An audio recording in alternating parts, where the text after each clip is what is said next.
व्यक्त रूप में तो ब्रह्म प्रत्येक व्यक्ति के अंतःकरण में विद्यमान है, लेकिन अंतःकरण में जो ब्रह्म विद्यमान है उसके द्वारा व्यक्ति की समस्याओं का कोई समाधान नहीं होता, बल्कि इसको सुनकर कभी कभी निराशा लगती है और आश्चर्य भी होता है कि इतने निकट रहकर भी क्या ईश्वर इन घटनाओं को नहीं देख रहा है, हमारी समस्याओं को नहीं देख रहा है। तब लगता है कि जब निकट रहकर भी वह इन समस्याओं का समाधान नहीं दे रहा तो फिर हमारे जीवन में उसके रहने की क्या सार्थकता है।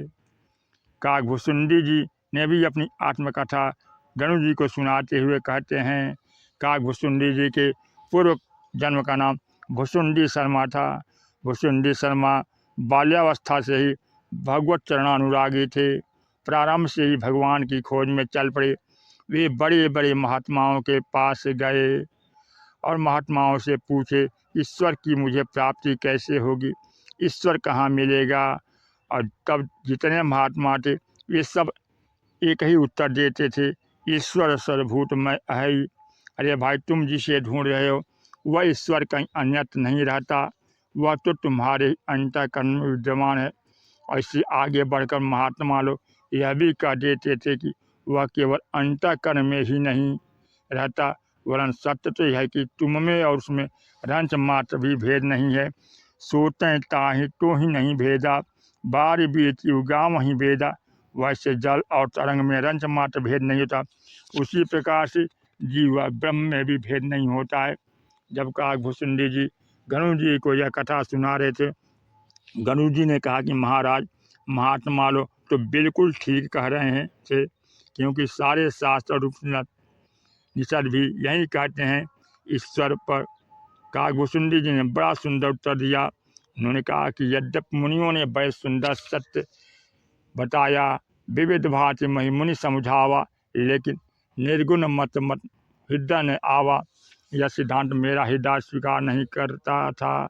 इसका सीधा सा अभिप्राय है कि बुद्धि का सत्य एक बात है, अब बुद्धि के सत्य में हृदय को भी रस की अनुभूति हो, यह बिल्कुल भिन्न बात है।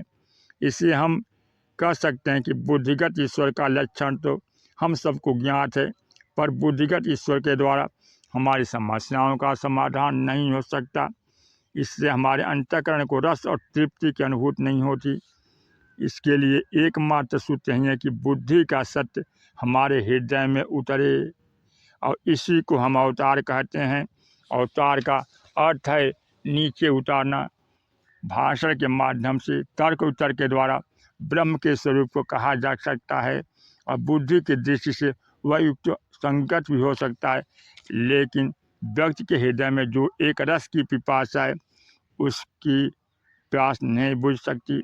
इसलिए भुसुंडी जी कह रहे हैं कि मेरी समस्या ही थी कि मुनियों के द्वारा बताए गए सिद्धांत तर्क संगत होते भी मेरे हृदय को नहीं भा रहे थे।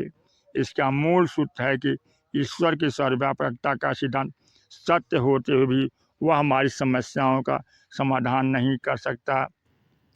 इस संदर्भ में यह दृष्टांत है कि किसी को पलंग की आवश्यकता है, और कोई कह दे कि वृक्ष में पलंग है, तो व्यक्ति का नींद आ जाएगा क्या? नहीं, वृक्ष से पलंग तैयार करना पड़ेगा।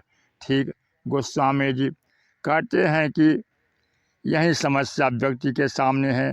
अव्यक्त ब्रह्म प्रत्येक व्यक्ति के अंतःकरण में है, परंतु ईश्वर के हृदय में रहने पर भी बेचारा जीव दीनता और दरिद्रता से भरा हुआ है। असप्रभ हृदय अक्षत अभिकारी, सकल जीव जगत दीन दुखारी। भगवान राम अंतिम महर्षि वाल्मीकि से विदा लेकर चित्रकूट जाते हैं। वहाँ भगवान राम के रहने के लिए पत्ते तथा तिनके की कुटी बनाई गई। रामचरितमानस में आया है कि देवताओं ने पहले 2 कुटियाँ बनाई, एक भगवान राम तथा श्री सीता जी के लिए और दूसरी श्री लक्ष्मण जी के लिए। रमेउ राम मनु देव न जाना, चले सहित सुर थपट प्रधाना। कोल किरात वेश सब आए, रचे परन तिन सदन सुहाए। वरन जाहि मंजु दुई साला, एक ललित लघु एक विशाला। और भगवान राम उसमें रहे भी, किंतु गीतावली रामायण को पढ़ने से मालूम होता है कि भगवान को वह कुटी उतनी पसंद नहीं आई, क्योंकि लक्ष्मण जी ने एक कुटिया बनाई, फटक शिला मृद विशाल, संकुल सुर तरु तमाल, ललित लता जाल, हर छवि जान पितान की, मंदाकिनी तटनी तीर, मंजुल मृग बृहग भीर, धीर मुनि गिरा गभीर, सामगान की। वहाँ कुटी कैसी बनाई गई, बोले विरचित तह परनसाल, और अति विचित्र मैं क्या वर्णन करूं, सचमुच बड़ी विचित्र कुटी थी। अच्छा महाराज, तो यह बता दीजिए वह कुटी किसने बनाई। तुलसीदास जी कहते हैं, विरचित तह परनसाल, अति विचित्र लखनलाल, सम लक्ष्मण जी ने इस कुटी का निर्माण किया था। महाराज, उस कुटिया की क्या विचित्रता थी। गोस्वामी जी कहे, अभी कोई विचित्रता पूछने की बात। अरे, निवसत जहाँ नित कृपालु राम जानकी, जिस कुटी को देखकर भगवान श्री राम और श्री जानकी जी रिझ गए, उसमें रहने लगे। क्या इस कुटी से बढ़कर और कोई कुटी हो सकती है। गोस्वामी जी कहते, अकेले ईश्वर और श्री सीता तथा लक्ष्मण के साथ ईश्वर का क्या अर्थ है। इसका स्पष्टीकरण करते हुए, लखन राम सीता सहित राजत परन कुटीर, पत्ते तथा जिनकी कुटी में श्री सीता जी और श्री लक्ष्मण जी के साथ भगवान राम रहे। और इन तीनों को देखकर ऐसा लगता है कि जैसे भगत ज्ञान वैराग्य जनु सोहत धरे शरीर, ज्ञान भक्ति और वैराग्य ही शरीर धारण करके रह रहा है। सरल शब्दों में कहा जाए तो ज्ञान वाला ईश्वर विद्वान तो है, पर जब तक भक्ति तथा वैराग्य वाला ईश्वर नहीं आएगा, तब तक वो हमारी समस्याओं का समाधान नहीं कर सकेगा। आप ज्ञान का स्वभाव तो जानते हैं कि ज्ञान के द्वारा बदलाव नहीं आएगा, बदलाव तो तब आता है भक्ति के द्वारा ही आता है। ज्ञान का कार्य बदलना नहीं, वरन जो वस्तु जिस रूप में है उसे उसी रूप में दिखा देना।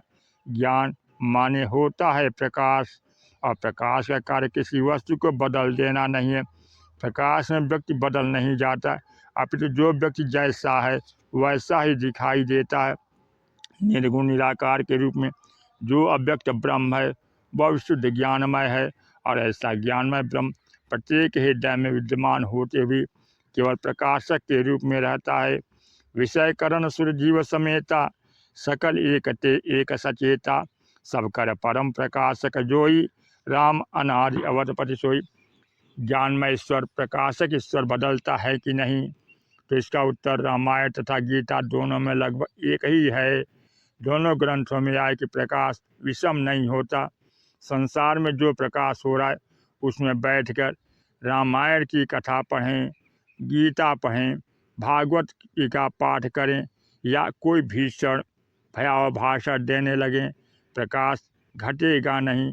निर्गुण निराकार ज्ञान में ब्रह्म के बारे में गीता में भगवान श्री कृष्ण स्वयं कहते हैं, समोहम सर्वभूतेषु न मे द्वेषि न प्रिय।